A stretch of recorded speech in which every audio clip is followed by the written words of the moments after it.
असलामुअलैकुम तमाम दोस्तों भरावां संगती साथियों को थोड़े अपने चैनल AR ट्रैक्टर ते वेलकम खुश आमदीद जी आया नू।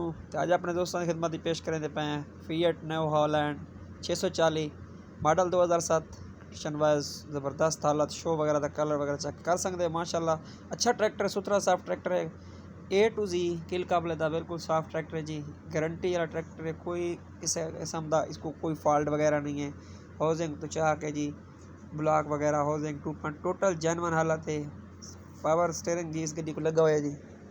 बाकी टायरा जी कंडीशन है थोड़ी ढिली है। कलर वगैरह जो टूपा का हाउसिंग का हांडे का सब कुछ चेक कर सकते हैं। गेयर बक्से का सब कुछ अच्छा कलर सुथरा साफ। रिमां की कंडीशन बड़ी ज़बरदस्त है।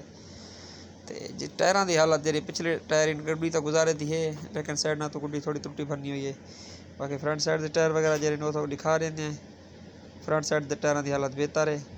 तो फ्रंट साइड की ग्रिल की हालत है, हिस्से वगैरह की हालत तेरे सामने है। डिटेल सारी भी अपने दोस्तों को शेयर कर देंगे हैं।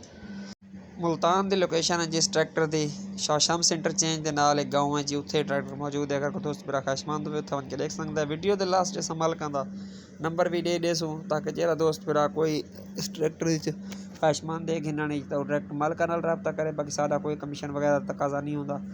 तो जी डिमांड है इनकी मालिक जी 15 लाख करेंदे पैन। जरा जायज़ प्यार मोहब्बत उसी मौके पर वो ज़रूर किया वैसी।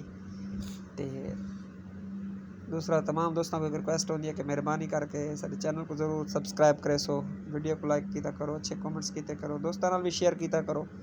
तो असा भी कोशिश करें अच्छे ट्रैक्टर रिव्यू भी अपने दोस्तों की खिदमत पेश करें। तो इंशाल्लाह जल्द एक नवे वीडियो मुलाकात हो सी। उस टाइम तक अल्लाह हाफिज़ फ़ी अमान अल्लाह रब रखा।